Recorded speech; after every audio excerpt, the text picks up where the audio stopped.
가기사는 증시 각도기. 네, 안녕하세요. 젊은 투자 증시 나침반 안지원입니다. 네, 안녕하십니까. 잃지 않는 투자 각도기 곽선준입니다. 네, 오늘도 4일 연속 그럴 뻔했는데 네, 그나마 조금 남긴 했는데 약간 비스무리한 4일 연타. 특별히 반도체 심대한 타격을 입었어요. 예, 오늘은 좀 종목별로 정말 천차만별인 것 같아요. 그렇죠. 업종별로 너무 갈렸습니다. 전기전자는 오늘 최악의 하루를 보냈을 것 같고요. 반면에 2차 전지는 반대로 좋았어. 2차 전지는 같은 정말 전기전자인데. 예, 전체적으로는 코스피는 0.4% 하락했고요. 네. 코스닥은 0.2% 상승했습니다. 계속 지수 변동은 크지 않은 모습 계속 흘러가고 그러니까요. 있고요. 개인 투자자와 외국인 투자자의 상반된 수급은 어제에 이어서 오늘도 굉장합니다. 개인 투자자들이 어저께 코스피에서 1조 8천억 매수했고요. 네. 코스닥에서 1,000억 매수했습니다.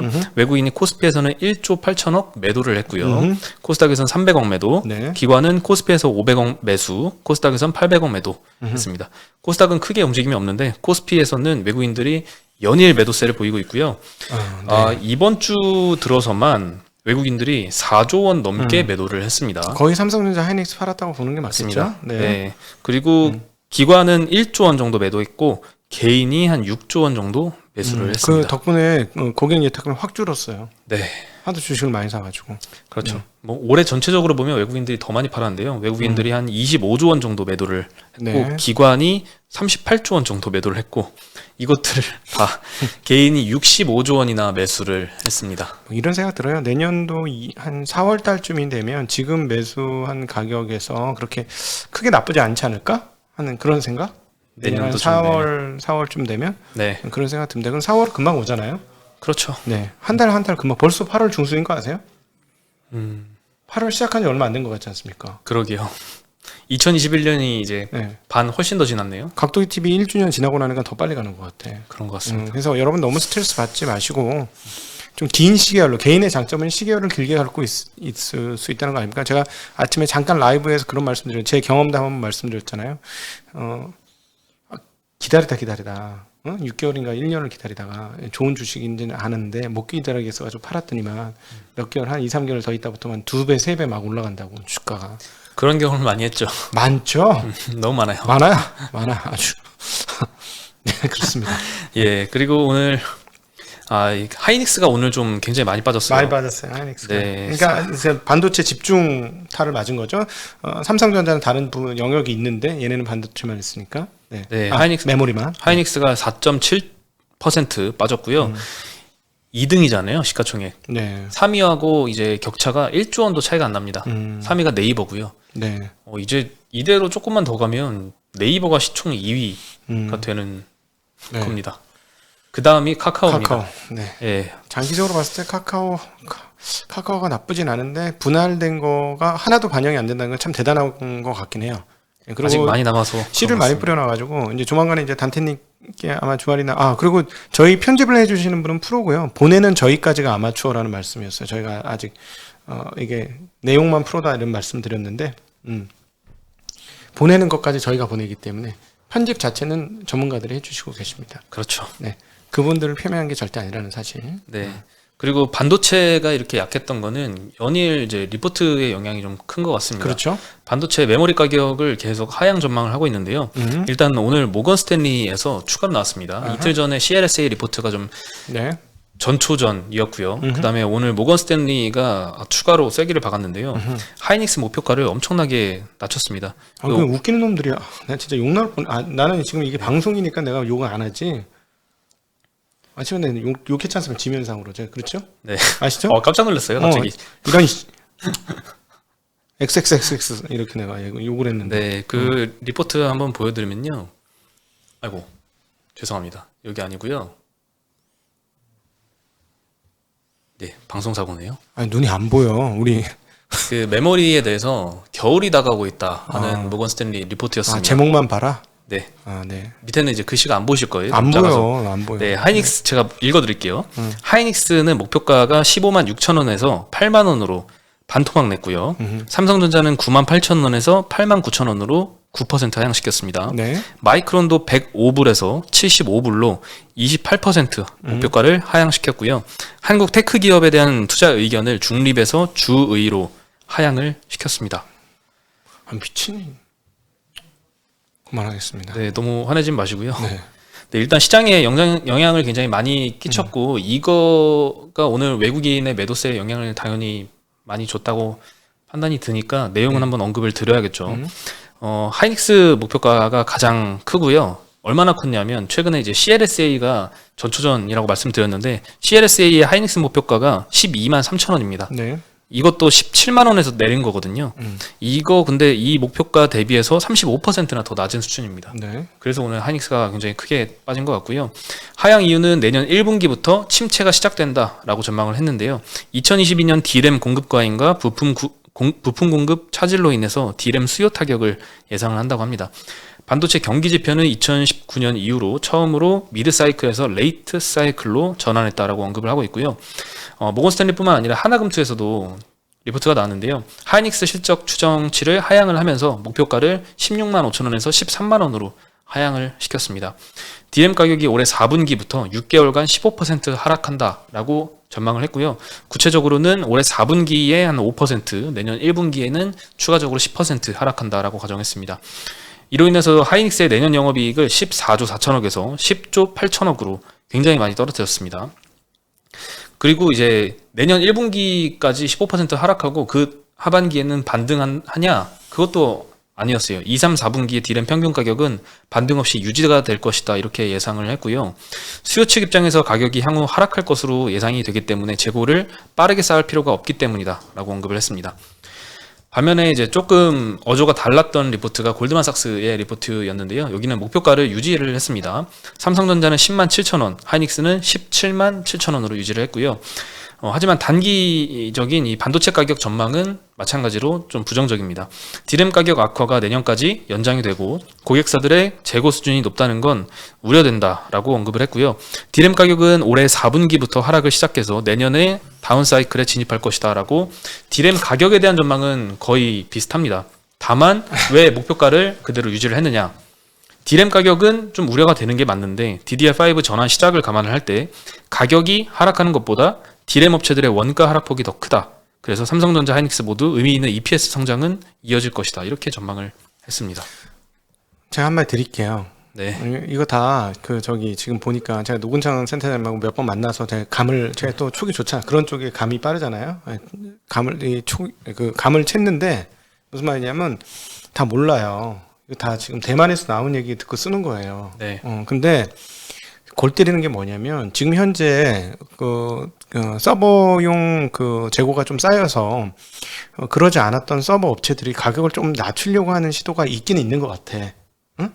D램이나 이런 것들 메모리를 하기는 있는 것 같은데 문제는 뭐냐면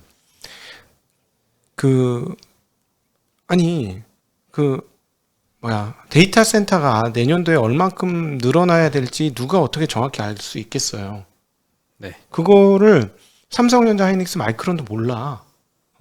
오전에도 잠깐 설명을 드렸지만 이게 과거하고 다른 게 정확하지 않아요.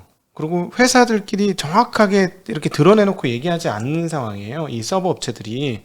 그런 상황이라 도대체 내년에 증설이 얼마가 되고 그래서 얼마의 CPU와 메모리가 소요가 되는지 그거 알 수 없고 그 다음에 이제 새로운 CPU가 있으면 CPU에 따라 바뀌는 게 메모리입니다, 여러분. CPU가 바뀌면 메모리도 바뀌어요. 근데 내년에 이제 한 가지 우려는 저거지. 인텔이 도대체 매일같이 지연하고 있는 인텔이 지연할 것이냐 아니면 지연 안 하고 제대로 제품을 공급해 줄 것이냐. 계속 말하지만 노트북이나 PC 상황에서의 메모리 수요는 20% 안짝이에요. 15%가 밖에 안 돼요. 그러니까 이게 서버 쪽에서 워낙 사이즈가 크기 때문에 서버에서 결정을 해주면 그건 한 방에 뒤집히는 거야. 근데 내년도에 인텔 사이드가 어떻게 될지를 모르기 때문에 근데 어쨌든 인텔을 하겠다고 했거든. 하겠다고 했으니까 하면 DDR5로도 바뀌고 막 대대적으로 한번 바뀔 거예요. 그럼 그거 어떻게 할 건데? 그래서 저는 개인적으로 지금 상황에서는 DDR 일단 인텔을 믿어보자. 그래서 인텔이 2분기에서 3분기 사이에 출시를 해서 공급을 해줄 테니 그러면은 이제 요구 사항이 오겠죠? 이거에 맞춰서 DDR5 공급해줘라고 얘기가 나올 거고, 뭐 그렇게 되면 2, 3분기에 실질적인 상황들은 조금 개선이 될 거고, 그러면 조금 일찍 눈치채는 주식시장은 뭐 내년 1분기 정도 가면 이제 떨어질 거 다 떨어졌네 이러면서 반등할 수 있겠을 거라는 거죠. 네. 제 생각에는 사실 이거 누구도 몰라 잘. 데이터 센터 쪽은 불확실하다. 불확실해요.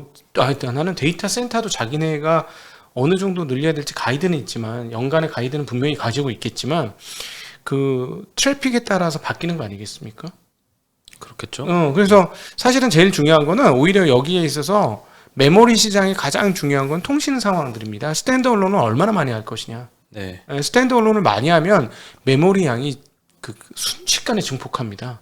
그래서 갑자기 데이터 센터도 감당 못하게, 안 되겠다, 그냥 하나 더 줘야 돼. 아니면 다 바꿔, 싹 바꿔, 높은 걸로. 이렇게 바뀔 수도 있어요. 그래서 사실은 내가 왜 이런 얘기를 하냐면, 2016년, 17년에 데이터 센터라는 거 들어보신 분 계십니까? 여기서? 없죠. 그때 그 얘기를 전해드리니까 얼마나 웃기냐면, 삼성전자 하이닉스가 이게 뭐야 이랬다는 거야.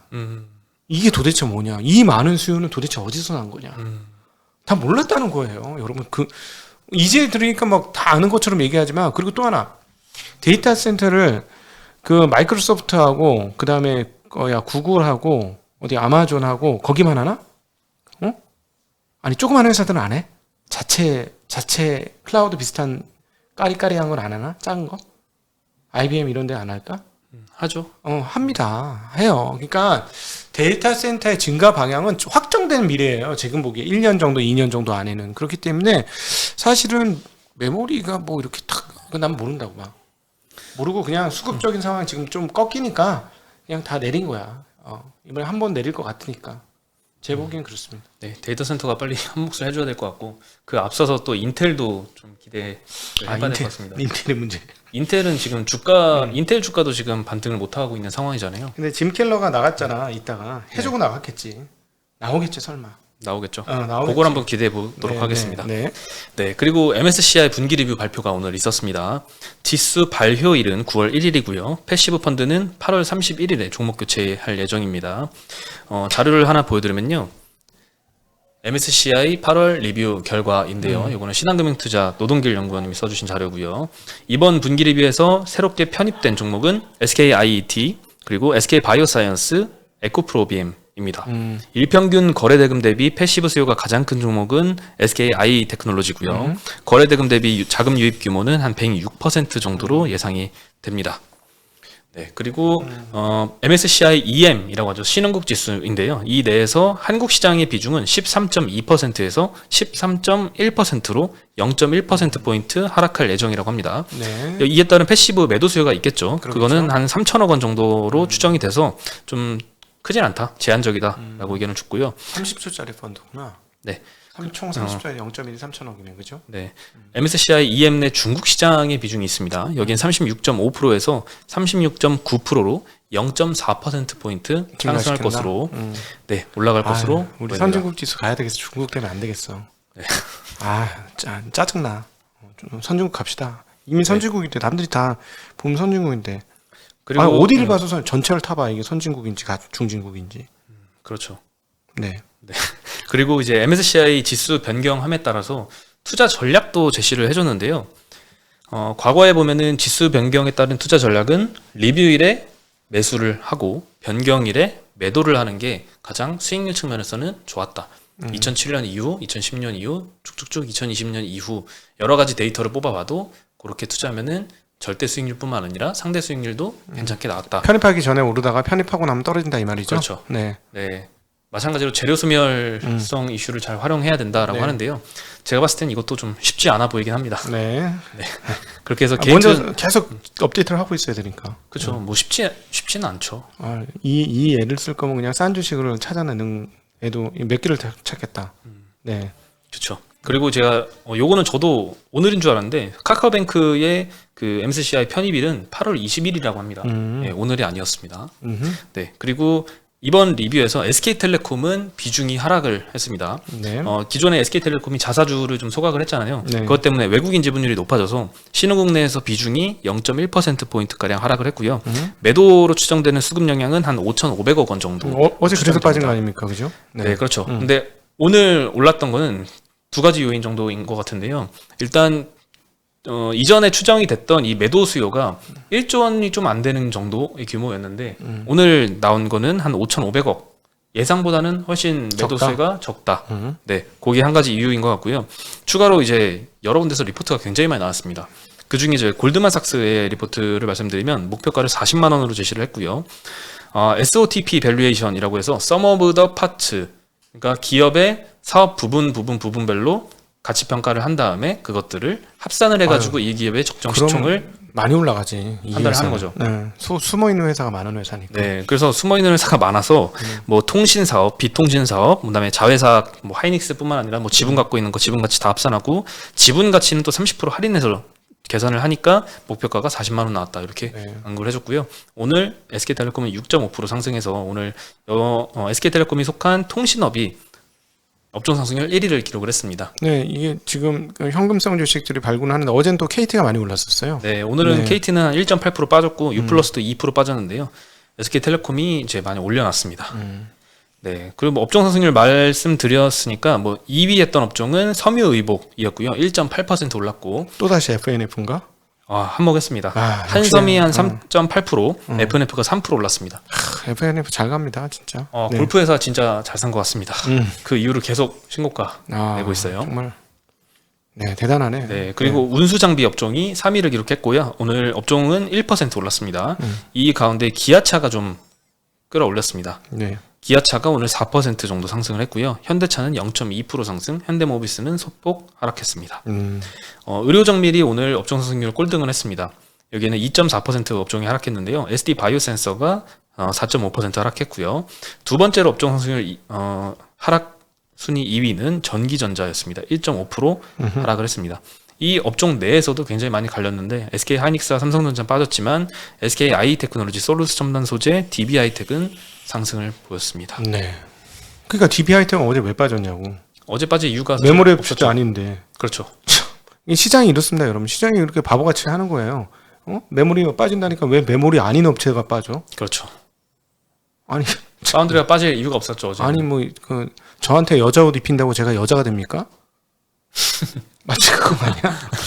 아 되게 웃기잖아 이거. 그렇죠. 아 되게 웃기는 거야. 파운드리 쇼티지인데 왜 빠지냐고. 아 참나. 오늘 2차 전지주들은 굉장히 강했습니다. 셀업체뿐만 아니라 소재주, 장비주 다 강했는데요. LG 화학이 3%, 삼성 SDI가 1.8%, SK 이노베이션만 1.8% 하락을 했고요. 뭐 소재주들, 장비주들도 보면은 뭐 신성 델타테크 11%, SK 아이테크놀로지 7%, 원익 PN이 7%, LNF 5%, 에코프로 7%, 에코프로 BM 2% 이렇게 다 많이 올랐습니다. 오늘 호재성 뉴스가 좀 많이 나왔는데요. LG 에너지 솔루션이 전기버스 업체죠. 프로테라에 배터리 공급을 위해서 미국에다가 추가로 공장을 건설한다. 이런 얘기가 나왔습니다. 프로테라에는 이제 원통형 배터리 공급 확대 계약을 체결을 했다고 밝혔고요. 프로테라 측도 미국산 원통형 셀을 도입한다라고 함으로써 이게 LG 에너지 솔루션의 배터리다라는 걸 인정을 해줬다라고 합니다. LG 에너지 솔루션은 올해 캐파를 한 155기가와트까지 늘리고 GM과 5.4조 원을 투자를 해서 오하이오주와 테네시주 이 두 곳에 공장을 지어서 70기가와트 이상을 추가로 확보한다라는 계획입니다. 진짜 공격적이네. 배로 늘린다는 거네 지금. 그렇죠. 그리고 DS투자증권의 김승혜 연구원이 이제 삼성 SDI의 목표가를 대폭 상향했습니다. 90만 원에서 110만 원으로 상향을 했고요. 하반기에 젠5 배터리 판매와 함께 실적 성장이 예상된다. 그리고 전기차와 ESS향 공급 확대가 기대된다라고 언급을 했고요. 그리고 글로벌 완성차 업체와의 신규 협력이 가시화된다는 점이 목표가 상향의 주 요인이다라고 언급을 했습니다. 이 부분에 대해서 좀 더 자세히 말씀을 드리면 블룸버그에서 보도가 나왔는데요. 리비안이 텍사스에 연 20만 대의 전기차 생산 공장을 설립한다 라고 보도를 했거든요. 최소 50억 달러를 투자할 예정이라고 하고요. 삼성 SDI의 배터리를 사용하기로 예전에 밝혔었잖아요. 네. 아마 이렇게 될 것 같고요. 프로젝트 테라라는 이름의 이 공장은 2027년까지 최소 7,500명의 일자리를 창출하고 24년까지 초기 투자를 끝내겠다라고 발표를 했고요. 연간 20만 대 전기차 생산을 여기서 한다고 합니다. 포트워스시 당국은 최대 4억 4천만 달러의 보조금과 세금 감면 등의 인센티브를 제공하겠다고 밝혔습니다. 네. 포드와 아마존은 이제 리비안에 대한 투자를 늘리고 있는데요. 포드는 리비안 창립 연도인 2009년부터 시작을 해서 5억 달러를 투자를 했고요. 계속 투자를 늘려왔습니다. 아마존도 2019년도에 7억 달러를 투자를 했고요. 로이터 통신에 따르면 리비안은 올해 연말 상장을 추진을 해서 500억 달러의 기업 가치가 예상된다라고 보도가 나왔고요. 50조. 예, 참고로 1월 투자 유치를 할 때 인정받은 기업 가치가 276억 달러입니다. 약 2배가 좀 안 되게 예상이 되는 거죠. 모델만 만들었는데 대단하다. 만든다 그러고 이게 조금 약간 의문이 있어. 너무 오랫동안 안 만들어가지고. 네. 근데 저건 있어. 모델은 있어. 모델은 만들어 놓은 건 있어. 그러니까 이게 이제 좀 그러니까 문제가 뭐냐면 만든 거하고 양산까지 또 그 간극이 좀 있는데 그걸 어떻게 해결하느냐도 좀 문제인 것 같긴 합니다. 네. 네. 그리고 이제 셀트리온이 장초엔 강하다가 오늘 뭐 하락해서 마감을 했는데요. 코로나 치료제 레키노나주가 브라질에서 긴급 사용 승인을 받았다고 합니다. 네. 브라질 지금 코로나 확진자 굉장히 심각한 상황이잖아요. 네. 하루 확진자가 어제는 3만 5천 명 정도 수준이고요. 누적 확진자 2천만 명, 사망자 수는 56만 명이나 된다고 합니다.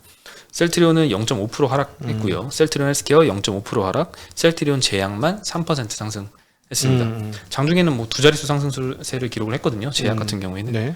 근데 이제 좀 반납해서 마감을 했고요. 네. 그다음에 이제 원유값 상승으로 우유랑 아이스크림 값도 인상이 될 것 같다. 이런 보도가 좀 나왔습니다. 석유 값이 오르는데 왜 오르지? 우유의 이제 원재료로 쓰이는 그 원유입니다. 그 정부의 가격 인상 자제 요청. 그 원유, 시커먼 원유 말고 하얀 원유. 예, 오일 죄송합니다. 말고. 네. 네. 낙농업계가 이제 밀크. 원유 가격 not 인상. oil. 예. 죄송합니다. 네.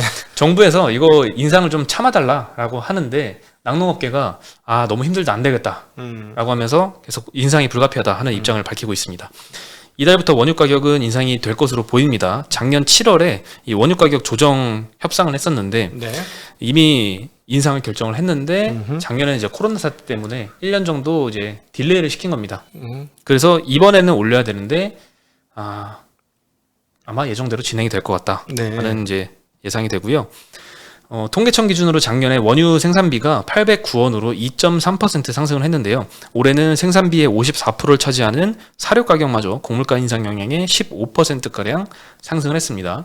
그래서 이제 낙농업계가 정부의 반대에도 불구하고 원유 가격을 올려야 된다 하는 입장이고요. 협상이 결렬되면 올해 원유 가격 2.3% 인상하는 그대로 적용이 될 것으로 보입니다. 이러한 움직임에 이제 원유를 원재료로 쓰는 우유, 아이스크림 제조사들 가격 인상 준비를 하고 있는 것 같고요. 남양유업, 매일유업, 서울우유, 빙그레, 롯데제가 다 가격 인상을 검토하고 있다고 합니다. 2018년 사례를 말씀을 드리면 그때 원유 가격이 조금 올랐어요. 0.8% 상승을 했는데 0.4% 상승했는데 이때 서울우유가 제품 가격을 3.6% 인상했고요. 네. 남양유업은 뭐 제품 가격 인상하고 그다음에 그 용량도 좀 축소를 했습니다. 요걸 다 합산하면 한 9.8% 정도 인상을 한 셈이고요. 매일유업도 900ml 짜리 신제품을 만들어서 기존의 1리터짜리 제품하고 이제 맞아. 동일하게 했죠. 1리터인 줄 알고 그냥 샀는데 나중에 집에 왔더니 한참 들 나오네. 네. 해봤더니 900ml야. 그런 식으로 이제 간접적으로 가격 인상 효과를 봤고요. 오늘 남양유업이 좀 그동안 그 매각 차질 이슈 때문에 많이 하락을 했다가 오늘은 이 인상 기대감 때문인지 4% 정도 상승을 했습니다. 아직도 안 판대? 아직도 판단 얘기는 안 나왔습니다. 예, 매일유업은 1% 상승을 했고요. 기분이 그냥 계속 꿀꿀하군요. 네. 어제 갑자기 생각났는데 네. 어제 저희 게시판 댓글판이 서울대 물리학과로 도배가 됐어요. 깜짝 놀랐습니다. 저도. 완전 물리학. 제가요 정말 죄송한데 거기하고 좀 관계가 좀 멀어요. 저기 서울대 물리학과는 제가 생각했던 물리학과는 저는 거기 이런 잘하는 공부 잘하는 애들하고 어울려 본 적이 없어. 학창 시절부터. 좀 아시죠? 공부 잘하는 애는 자기네들끼리 놀고 못하는 애들은 못하는 애들끼리 노는 거 어땠습니까? 저는 그냥 중간 정도 했던 것 같습니다. 저는 못하는 애들을 축에 들어가지고 난 그건 내 내 데이터베이스에는 그 학교가 있지도 않아요. 처음부터 난 그 학교 가고 싶은 마음도 없었고 그러니까 거기 물리과 대학이 그렇게 뭐 대단한 건지 난 몰랐지. 저는 어저께 댓글 보고 깜짝 놀랐던 게 이 70년 생들 아니면 이 네. 80년대, 90년대에 가장 인기 있던 학과를 이렇게 많은 분들이 기억을 하고 계시나를 보면서 아 역시 주 시청 연령대가 네. 조금 높긴 하구나 네. 라는 걸 느꼈습니다. 제 친구들이에요. 제 친구들은 별로 없는 것 같아요. 네. 아니 근데 사실은 저는 그걸 얘기 드리고 싶었어요. 자, 저 이과의 물리과가 그러면 인문 쪽에서는 뭐하고 가깝느냐 거리가. 잘 모르시는 모양인데요. 원래 그 물리학자들이 철학과 수업 듣고 철학과 사람들이 물리학과 수업 듣고 그렇습니다, 여러분. 이거 모르세요? 원래 서로 통하는 거예요. 그래요? 하이젠베르크의 불확정성 원리, 그 물리학자잖아. 그거 누가 많이 써? 철학과 애들이 제일 많이 쓰는 내용이에요. 불확정성 원리. 그걸 사회 쪽으로 이렇게 환원시켜. 물론 사회학과도 쓰긴 합니다만, 네. 그 얘기를 드리고 싶었던 거죠. 알겠습니다. 죄송합니다. 제가 좀 부족해서 그래요. 제가 모자라서. 네, 그 부분은. 그렇습니다. 네. 그리고 하나 시스템이 오늘 2건의 공시를 했습니다. 첫 번째는 우주 인터넷 기업 원웹에 3억 달러를 투자를 해서 지분 8.8%를 취득한다 이런 내용이었고요. 모건 스탠리는 이제 저궤도에 위성을 띄워서 초고속 인터넷을 제공하는 이 테슬라도 하고 있죠.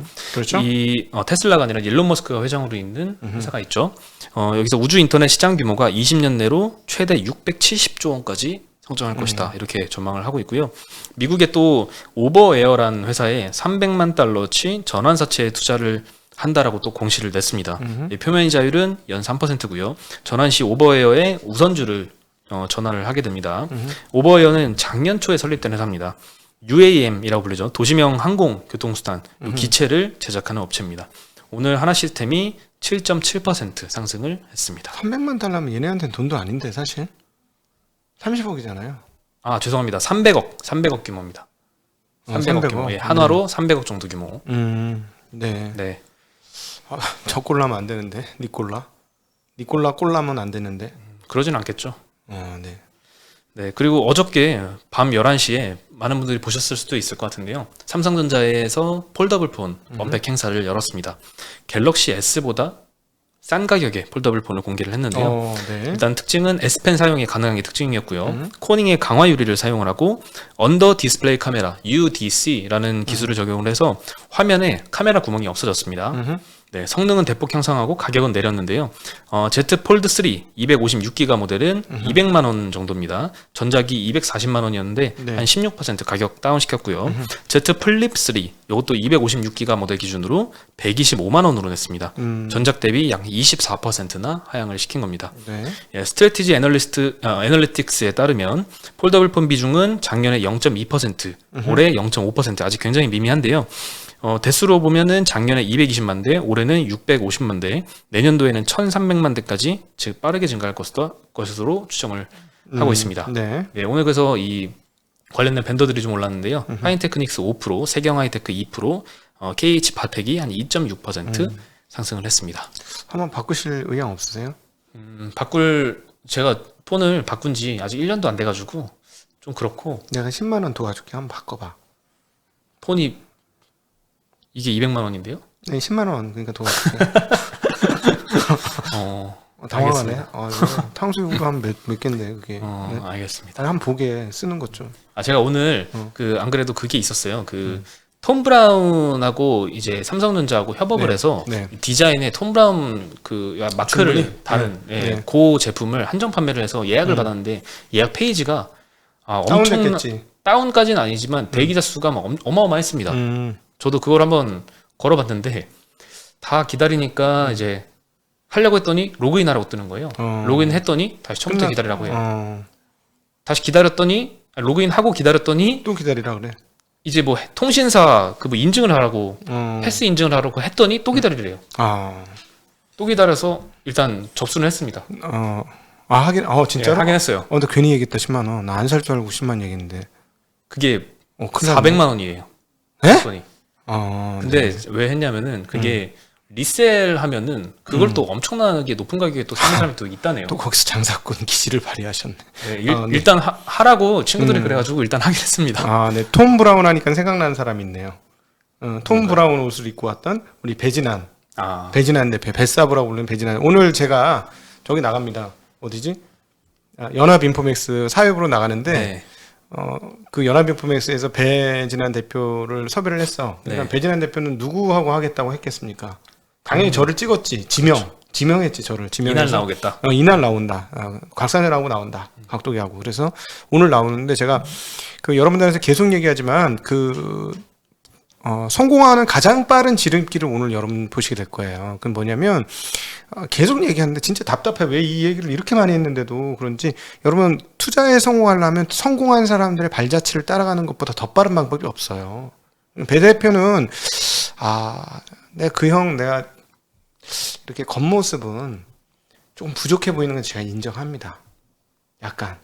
근데 진짜 찐이거든. 그렇죠. 가짜가 너무 많아. 지금 뭐 슈퍼개미라고 하면서 그 장사하시는 분들 있거든요. 많죠. 그 특별히 슈퍼 뭐 어쩌고 하면서 이렇게 리딩방 하시는 분들이 있어요. 여러분 그건 믿지 마세요. 나는 그건 아닌 것 같아. 리딩방에 돈 많이 벌잖아요. 생각보다 굉장히 많이 벌더라고요. 리딩방 잘하면 1년 만에 슈퍼개미 됩니다. 네. 그죠? 그 정도. 리딩방 잘하면 1년 만에 슈퍼개미 돼요. 그러니까 리딩방 하는 분들은 저는 뭐 여러 명 있어 보니까 슈퍼개미라고 하시는 분들 중에 몇 분 있는데 난 그건 정말 신뢰 안 하고요. 그다음에 이분은 그 지분 신고도 여러 번 했잖아.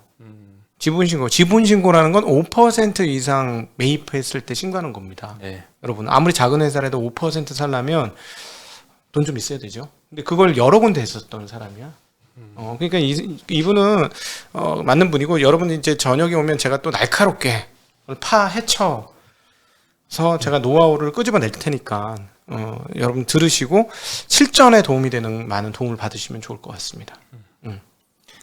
자, 오늘 그러면 8시에 네. 많은 분들 찾아와 주시면 감사하겠습니다. 저희는 네. 오늘 여기서 인사드리겠습니다. 안녕.